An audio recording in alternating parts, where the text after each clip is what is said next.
Over 25 million visitors come to the UK every year, making tourism big business. The images of Britain that these tourists take home with them are shaped by the thousands of visitor attractions across the country. But who manufactures these images? And what impression do they create? This film looks at how three very different venues stage Britain for the tourists.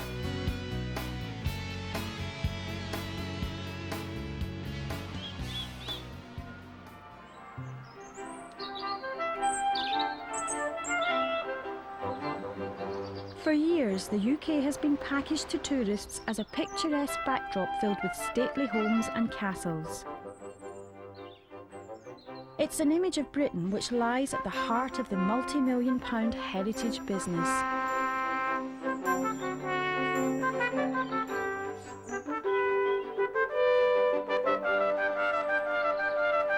A 100 miles north of London, Warwick Castle, one of Britain's finest heritage sites, is now owned and managed by the attractions giant the Tussauds Group. Edward Fuller is responsible for how the castle presents itself to the public. I'm passionate about history, and I get it from my father, who's a big historian. I've been at the castle now for 6 years, and as head of interpretation, I'm responsible for the house operation. In other words, if you're looking at the castle, it's the building and the insides of the buildings, all the exhibitions and attractions, and the external bits. Morning, Edward. I think it's absolutely superb. I mean, how many people can come in the morning and the walk to the office, you need to go through a 14th century gatehouse and barbican. It's a living castle with 1,000 years of history here, and we get this sort of the wow syndrome when visitors for the first time they turn up at the gates, and then they suddenly see the castle, and this is not what they're expecting at all. They're expecting sort of some ruins. It's the real thing here. I mean, you've got towers, ramparts, and portcullis, gatehouse, barbican. And you've got a wonderful house, you've got a state dining room, great hall, state with drawing rooms, private apartments. You've got dungeons, torture chambers. You can imagine how much cleaning and housekeeping needs to go on maintaining this castle for 364 days a year. We have 24 housekeepers who work from, they kick in at 7 o'clock in the morning, they work through till 10, they come back in the afternoon, they come back at night to clean again if we've got a function or what have you. This whole castle grabs you wherever you are. It's wonderful. The Great Hall has got so much history to it. That's the beauty of it. And it's so old too.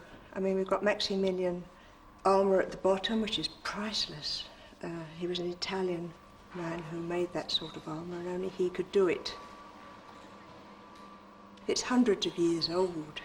You can't replace it or do anything like that. Once it's gone, it's gone. So we had to be very, very careful what we do, because we are preserving it for 200 years or more hence.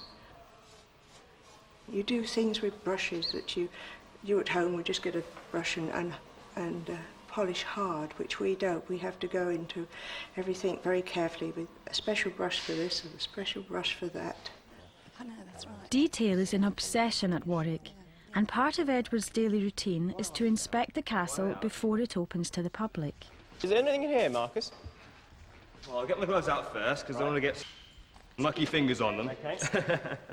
Marcus, by the way, is putting on gloves because he gets his sweaty hands on any parts of the furniture, or especially on actually arms and armour. It's not just really me, I'm just not particularly sweaty. No, it's not. No, Everyone needs to wear the gloves. Yeah, it's quite... We've got Oh, look, there we go. There's a Scottish basket-hilted backsword here from the 18th century. That can actually come out today if need be. I can just rest on top of the buffet here. 1760, actually, I think it is. The Queen sat there when she came to visit us. She sat at the head of the table here, and Prince Philip as well. And then we had all the dignitaries from Warwick come in, and they had their lunch with her. And then she did a tour of the castle. I think she got a bit nosy, really, because we are so well advertised and shown everywhere. I think she got a bit that she would like to have a look at it. Anything else you'd like to know? There are hundreds of castles and stately homes in Britain, and they're all in fierce competition for visitors. A key element in Warwick's strategy has been the introduction of costumed guides. Well, this is Henry, and we've been together 21 years. And we get ready to look like the Red Knight. May not look like it now, but neither does he. But we look pretty good when we've done. I hope you think so anyway. It's very interesting dealing with the public here because we've got to give them the Robin Hood, the romantic, but we've got to also marry it with the fact that the man who is getting dressed in front of you 400 or 500 years ago was nothing more than a killer. Now I'm going to change to 1370. A man closely connected with Warwick Castle called William de Beauchamp, second son of the 11th Earl of Warwick. That's what they believe, and I believe it too. And there you have the medieval bowman ready to go out and do his stuff. I suppose I've put my armour on more times than any knight in history. When it's all on, it's £72. What thoughts go through your head when you're about to be the Red Knight? Terror. Still does. The old heart thumps. We're considerably early. These guides are not only experts on their characters, but also on the period of history that they represent. All this, in medieval times, was to identify the knight on the battlefield. And this is the de Beauchamps, the de Beauchamp. I don't think you messed about with a de Beauchamp. Just like me.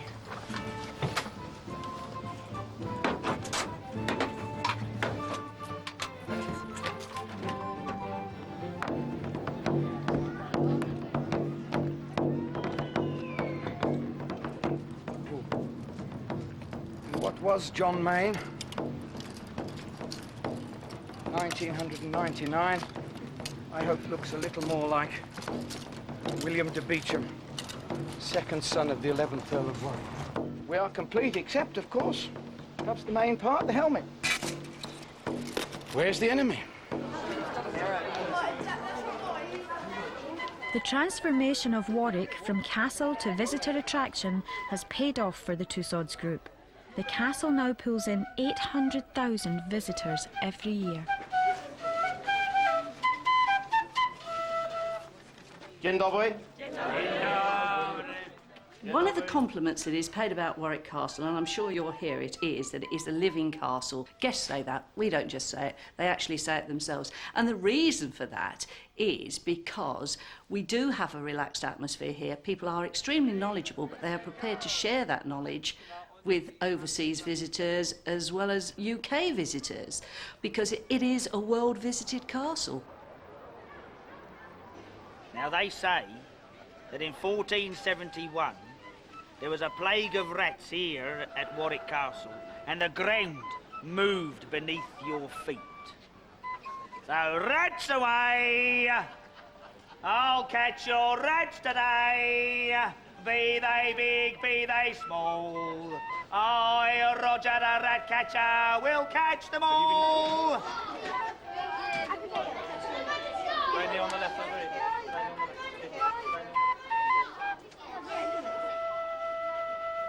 Have you been in the wars, young man? Are you brave? Good, good. Is this brother and sister? Would you like me to kill them for you? I watches the rats very carefully, and I watches them scurry up and I watches them scurry down. And then I wait for the right moment. And when that right moment comes, not before and not after, but at the very right moment, that's when. Gotcha!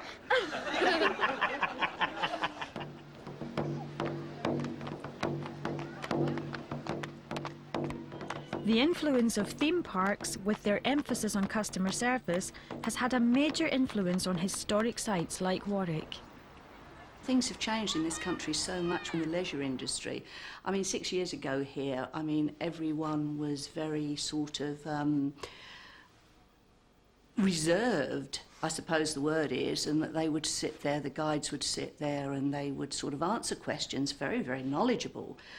But that was it. But now when you go around Warwick Castle, you notice that in actual fact we're very proactive. We're quite lucky, because I think there are certain words that are quite sexy.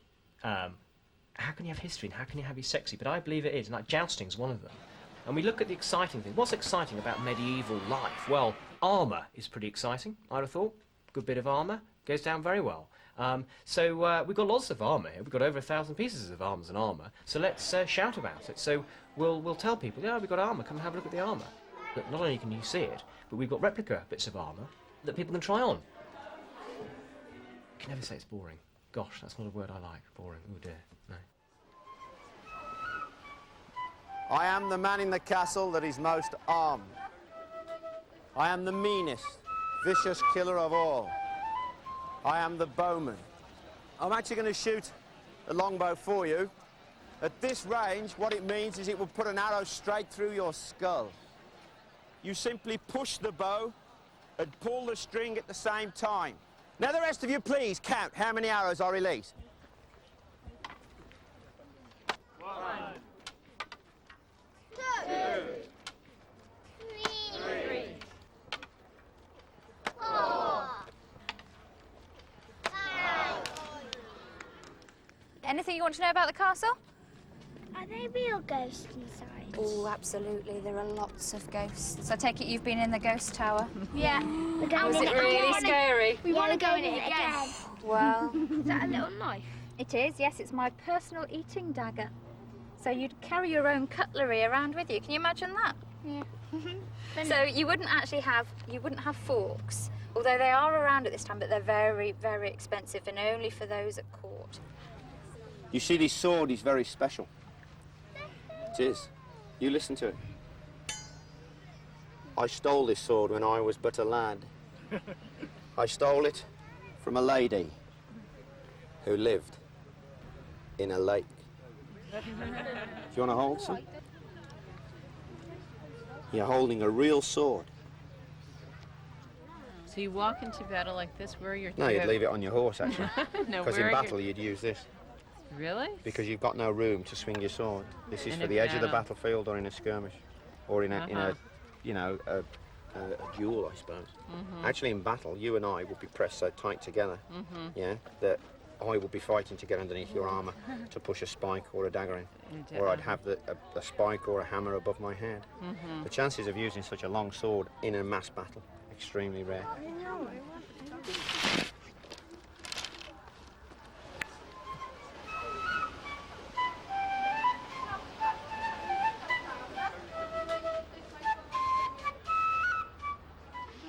The castle is divided into themed areas which reflect events from its 1,000-year history. It's a carefully managed strategy designed to appeal to the widest possible audience. You should have come in your blue velvet dress. Have a look in the mirror. Look at he wants to. Well, I have a great one for you, sir. We have one for everybody, right? Now, what you need is a parrot on your shoulder. Okay, well, thank you.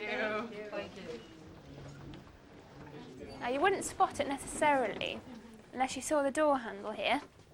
That rather gives it away. So if I move this, now look, this is where your servants would come from. See? It's much plainer in there, isn't it? And upstairs, those are some of the more important servants used to live. So the housekeeper and your ladies' maids and valets used to live up there. And the idea was when they'd gone, see if the door's shut, you wouldn't know it was there. This came out from the wall, because they weren't important enough to have their own doors. The Tussauds Group grew out of the Madame Tussauds waxworks in London, and they've applied this experience to the drawing rooms of Warwick. When a lot of people come round, I think the thing that strikes them as particularly different about Warwick Castle are all the figures you've got in the rooms, which really bring the rooms to life. So people are really interested in the characters of the people. Daisy was a wonderful character, held brilliant parties, one of the richest ladies in the country when she married, and you know, a great favourite with the gentlemen. The fact that someone could behave like that 100 years ago, I think really fascinates people. She's quite a modern girl. I mean, all the characters here are famous for various intrigues and scandal. So all the people that you see here shown with these wax figures had actually visited this particular party, and he's the most important guest, the Prince of Wales there. Is it a special party? Oh yeah, well it is, because you've got royal guests here. And it wasn't an unusual party, because this group of people, who were all very, very rich, didn't need to work, had an awful lot of time to socialise. So they spent a lot of their year either in London or in their country homes having parties.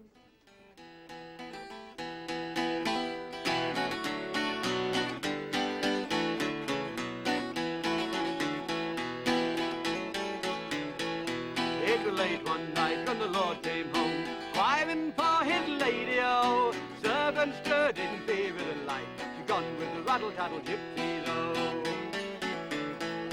Come saddle me, my milk-white steed, bring to me my pony, oh. I will ride and seek my flight, gone with the rattle-tattle gypsies, oh.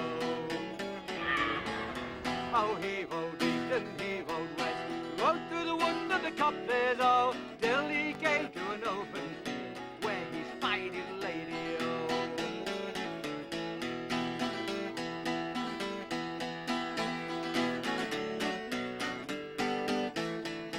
I've had a quick chat with the Vulture this morning. I wasn't very happy actually with the way the Vulture was turned out this morning. I mean, how many times do I have to tell the Vulture? As custodians of a key heritage site, Tussauds must tread a fine line between commercialism and historical authenticity. The costumed guides, jousting tournaments and medieval banquets can enhance the castle for some, but they can also obscure its historical reality. Getting this balance right in the face of an ever-demanding public is a challenge that the company must constantly address. I think it's really exciting, and our whole aim is to make it fun, educational, and those two things, I think we do it. And yes, we're always building, we're always thinking of new ideas to make it even more fun. It's brilliant. I mean, I can't just tell you, it's just so exciting to do it. And as long as we've made it those two things, educationally and fun, then we've done our job.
The Beatles to Liverpool is what Shakespeare is to Stratford, and what the Pope is to Rome, and what Jesus is to Jerusalem. Probably bigger. Some people disagree with that, perhaps, but I don't think so. When you're moving right up close to me, that's when I get the shakes all over me.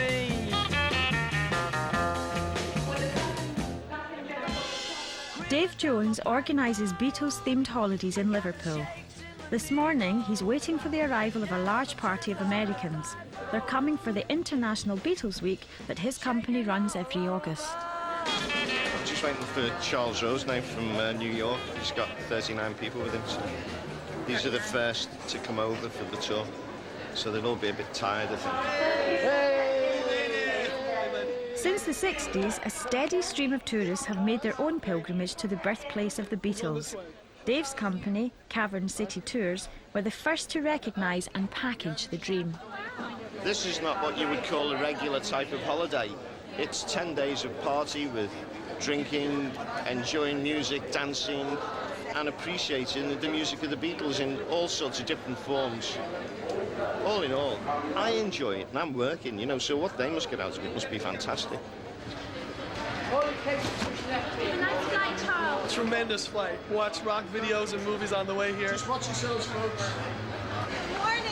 Good morning. Hi. I'm Dave. And I'm Midge. I'll be looking after you for the next 10 days. But don't tell your husband. Lovely season, hey? Is he here with you? No. Oh. He loves Elvis. Does he? Elvis? Elvis who? Elvis Costello. No, Presley. Oh, not Elvis. You don't know Elvis? Yeah, he had a few hits in the 50s, I think, didn't he? Over 500,000 people a year visit Liverpool because of the Beatles, because they know of Liverpool, they'll come here, they're curious, and it's more likely to, the Beatles is more likely to attract people to Liverpool than perhaps any other single factor other than maybe football.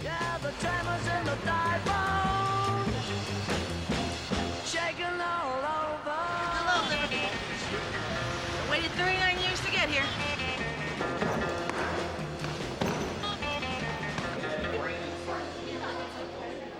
We have exactly 100. It's the largest group we've had up to date. Every year it grows. Next year we expect to have 150 or 200. None of these people would be here if it wasn't for the Beatles. That's the reason they're here, no doubt. Having been a Beatles fan from the age of 4, of course, you see it on a book, you see it in paper, you see it, and it's two-dimensional. You don't know. So you have this existence in your mind of what it's like. To actually see it in 3 dimensions, to walk, to look, to see, it's just, it's blowing my mind right now.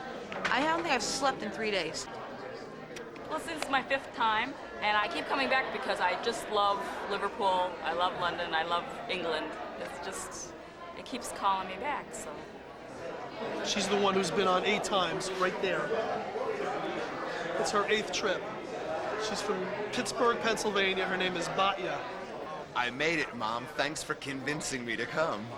He's deranged. Don't listen to him. She used to tell me turn off the rubbish when I was a child, and then she threw the brochure at me and said, you've got to go. And now it sat look at there him. on the coffee table for a week, and she twisted my arm, and I'm here. Hi, Mom. Hi, Florida. I made it. No, she is. But he likes to see me happy. I'm only here to carry the baggage. We have one couple that met 2 years ago on a trip, and they live together now, and they're on the tour together. And last year we had a couple who celebrated their 5th anniversary of being married, who met on a tour 5 years prior. So we're also matchmakers.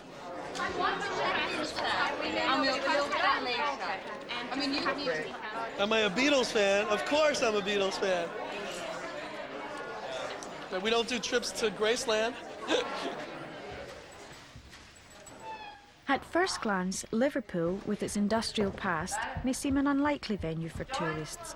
But Cavern City Tours have been able to exploit a growing demand amongst the Americans and Japanese for special interest holidays. These are a new breed of tourist with more adventurous tastes.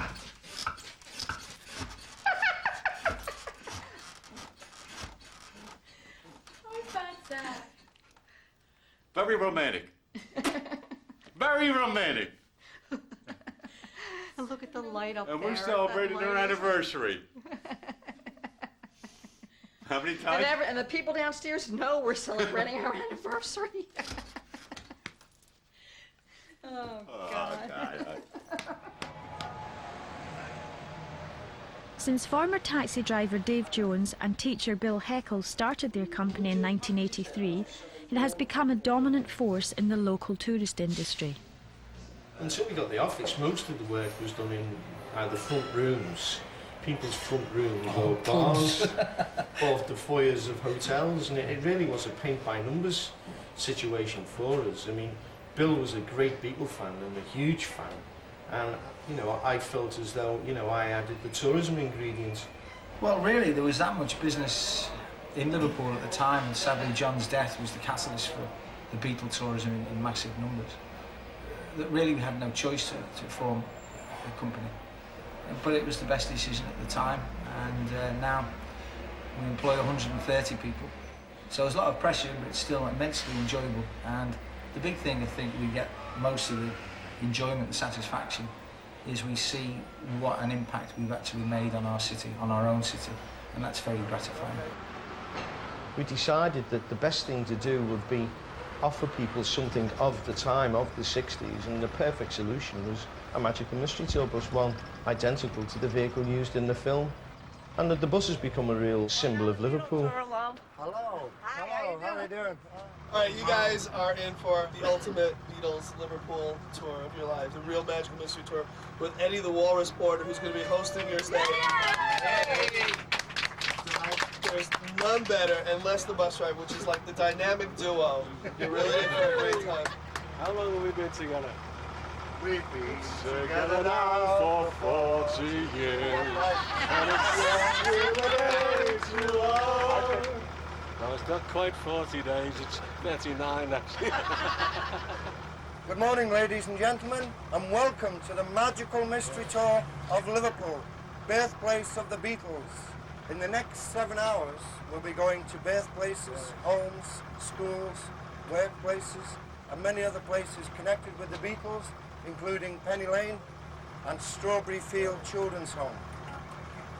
But first, we're going somewhere else, and we can't tell you. It's all a mystery, isn't it, Les?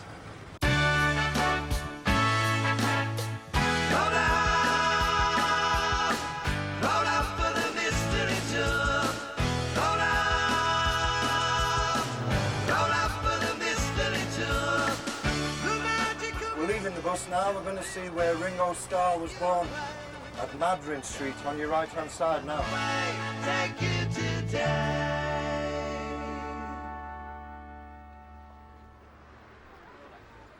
I think the local people get a real enjoyment out of it and a real sense of pride. If you look at the houses, all the houses in the vicinity of Beatles homes, they're always nice and tidy and painted nicely, and people really do take a sense of pride in their environment. Ringo's earliest memory in life, at 4 years old, was leaving the house where he was born. It's a bit of a delight and, again, a bonus for them when they'll meet a local person who'll tell them a little bit more or tell them a story about the Beatles that's never been written. The house has recently been done up recently. It's, some guy bought it a few months ago. It was a wreck. The roof was falling in. I got in there and I got some rock. It's in my car. Out of his bedroom. Serious. My cousin lives in Menlove Avenue, which is John Lennon's house. If you see the Beatles anthology on video, you see Ringo leave this house and he joins George Harrison in an open-top American-style car. I'm a musician myself, I'm in a band, and you know, it's kind of like cool because you'll be doing this house soon. You know what I mean? You'll be filming this house soon because I'm going to be a rock star. Serious? Yeah. And there's my dog, Oscar. Check him out. He's a rock star dog.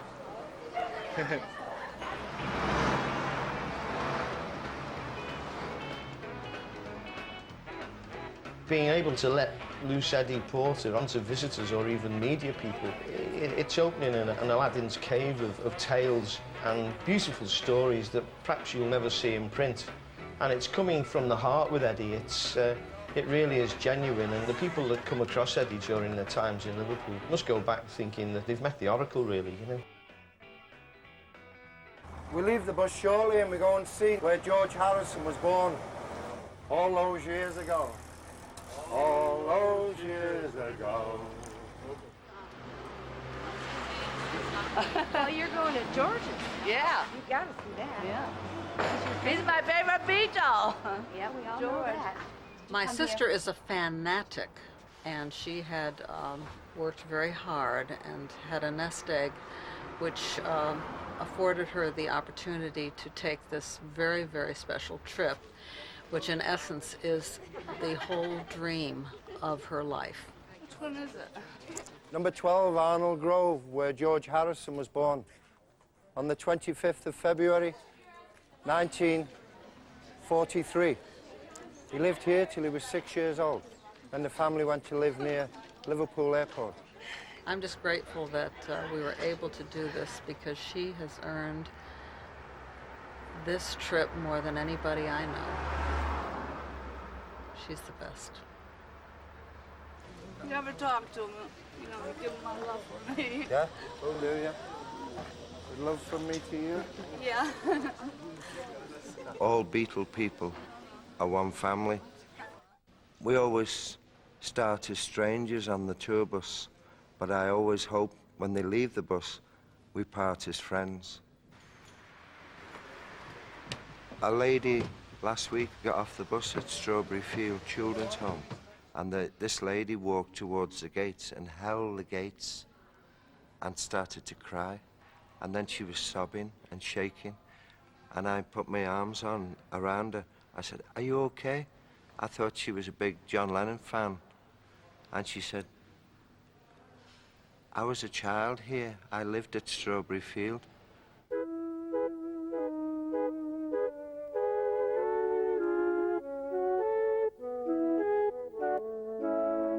Let me take you down, 'cause I'm going to Strawberry Fields.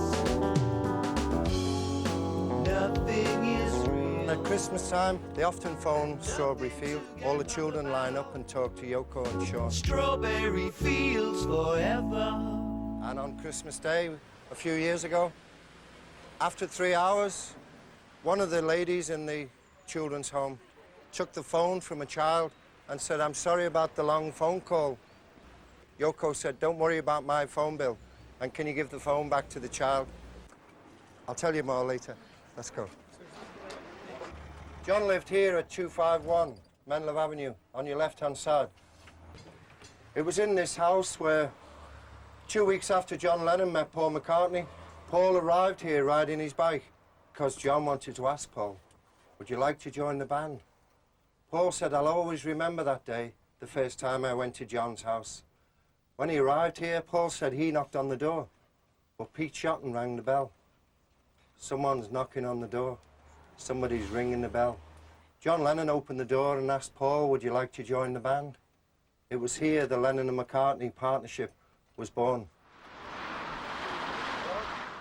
John's music meant so much to me in times of depression because it was always hope. It was always a chance, an opportunity for a rebirth, if you will.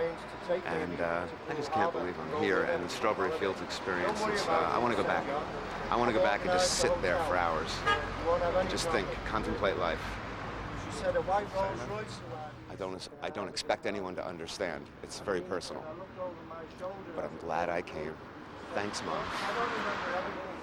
The small bedroom window over the doorway is John's bedroom, where John learned to play the guitar. When John married Cynthia, they both lived here until Julian was born.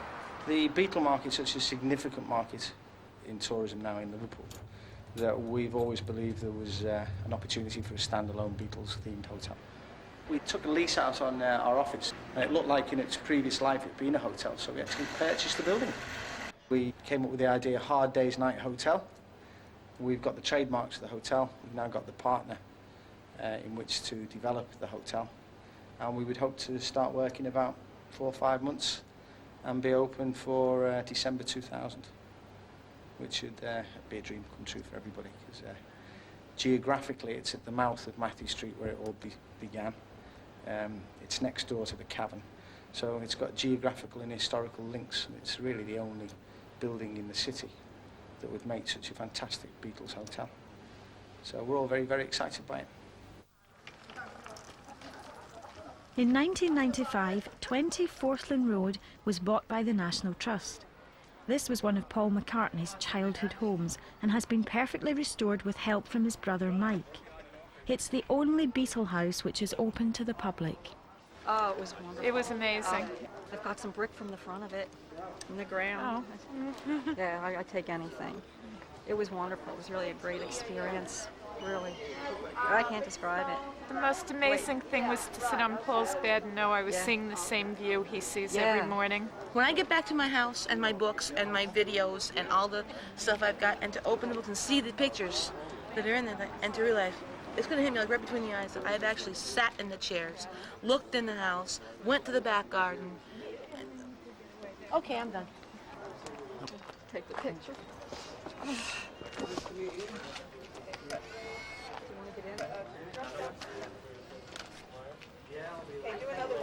All right, you made it here. You made it here. We waited 30 years.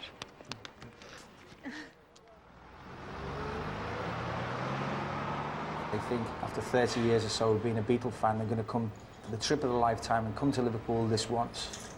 But when they come here and they feel so much closer to the story that was the Beatles, they come back the year later and the year after and then next year. And, you know, we have people come here 5, 6, 7, 8 times. So even though they think they're coming to Liverpool once, it doesn't quite work out that way. On behalf of Cavern City Tours in Liverpool, Les and I would like to thank you all for being with us on the magical mystery tour of Liverpool, birthplace of the Beatles. We hope we pass the audition.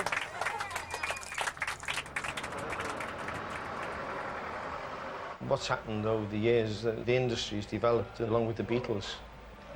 Liverpool can offer tourists an awful lot when they get here and offer them an awful lot that they're not really expecting. I find myself, you know, being a very lucky person to be an ambassador to such a great city.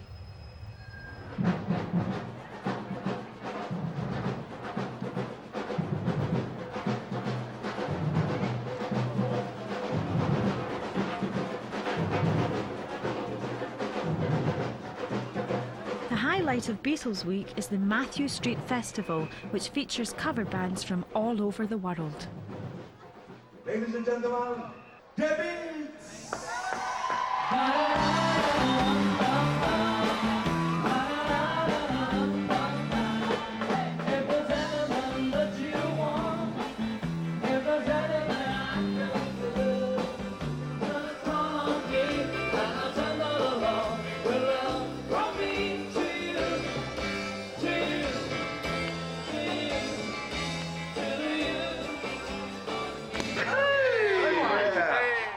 Cheers. Cheers. Cheers. Friends, Liverpool. Great trip.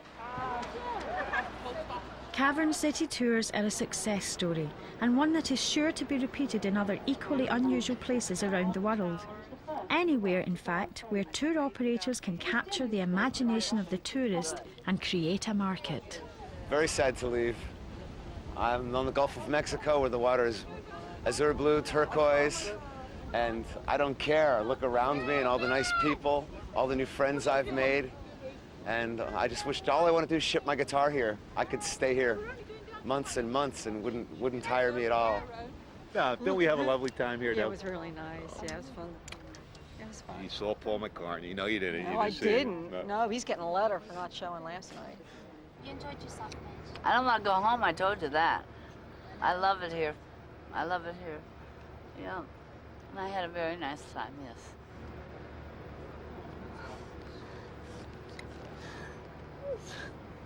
Now you'll get to see exactly here. It's been a great debate for many, many years of who was the fifth Beatle.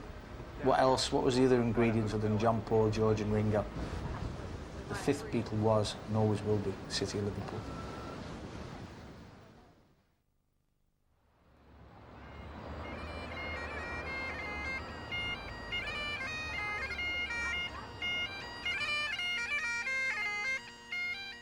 "200 miles further north from Liverpool, Edinburgh, Scotland's capital, attracts more than 1 million visitors every year.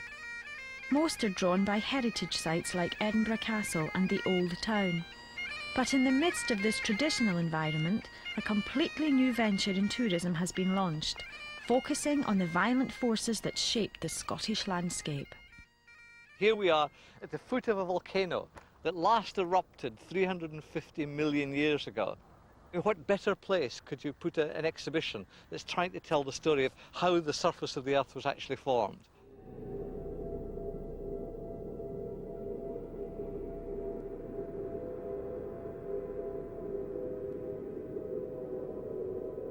Built at a cost of £34 million, Edinburgh's most recent attraction, Our Dynamic Earth, presents the story of the Earth's formation using an impressive array of interactive technology.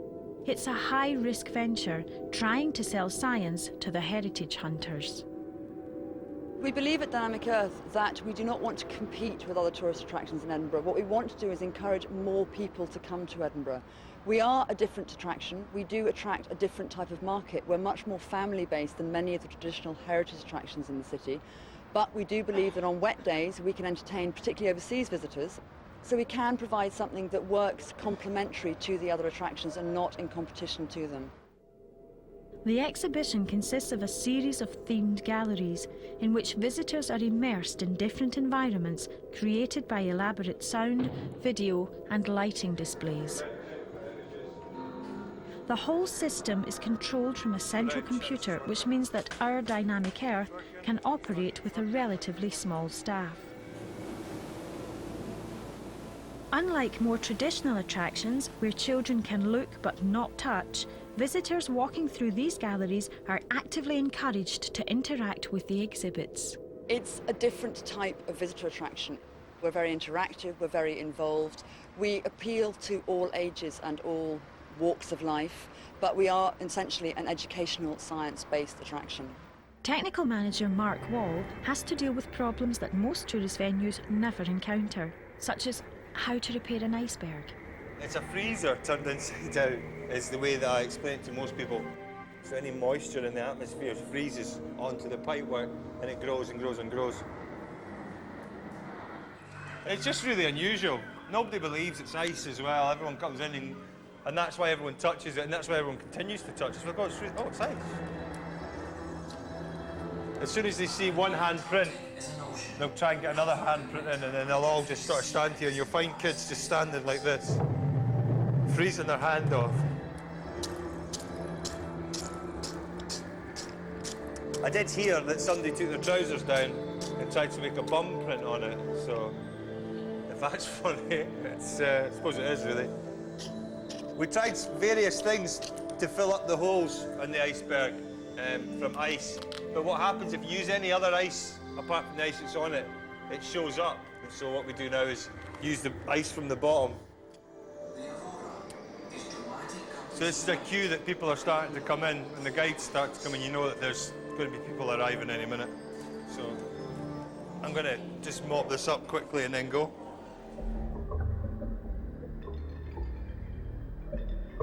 Our Dynamic Earth was part funded by the Millennium Commission, a government body set up to redistribute money from the National Lottery to socially significant projects.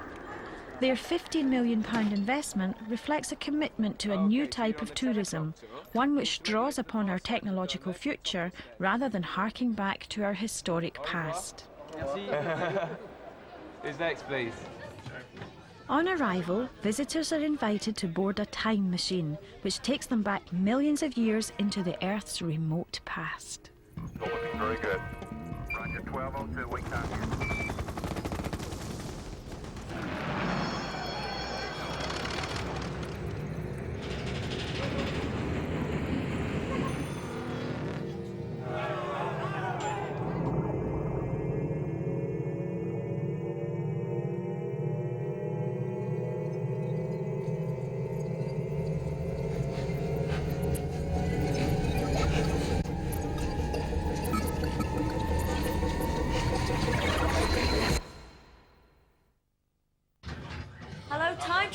Welcome to How It All Started. If you'd like to come through now onto the spaceship and find a place to watch the show.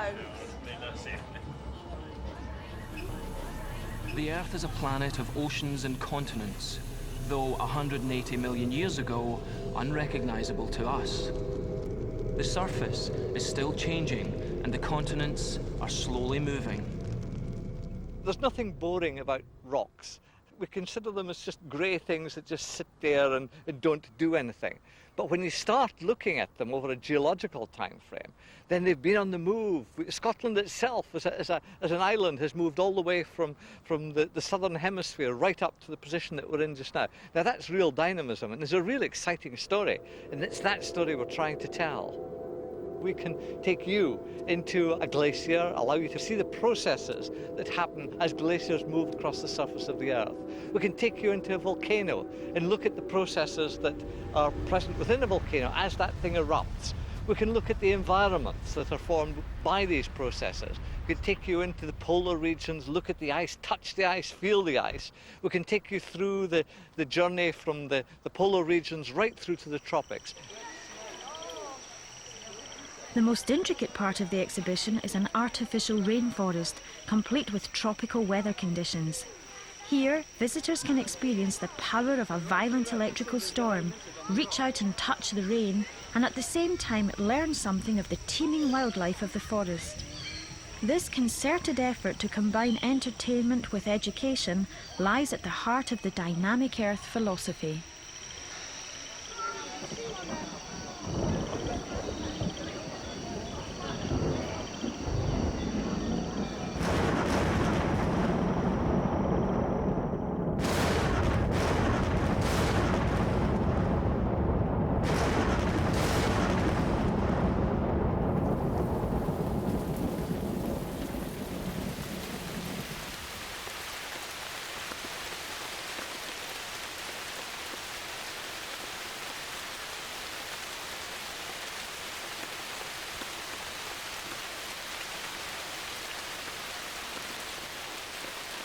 This project does mark a new era of tourism in the UK, particularly in Edinburgh. It's new in the sense that it's interactive. We very much encourage people to get involved, to get hands-on, to take part in what's going on around them. And this, I think, is the way forward for most tourist attractions in the UK.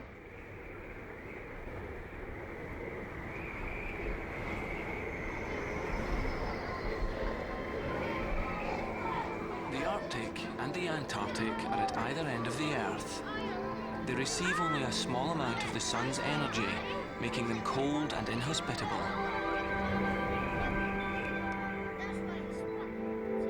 The heart of the Arctic is a frozen ocean of thin ice, moving with the wind and ocean currents.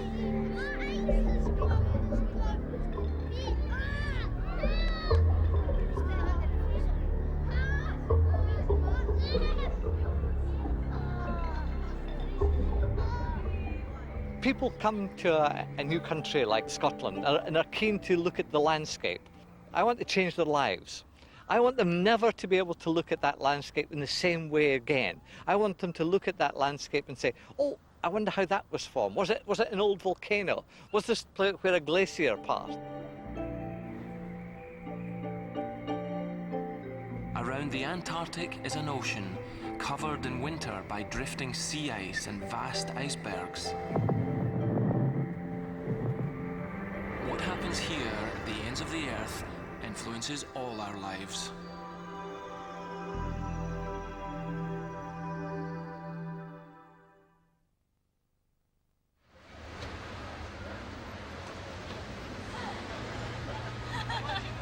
I'm just following George here.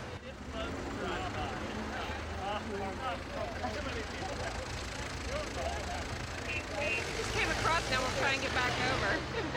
I'll go 3 times, son. Okay.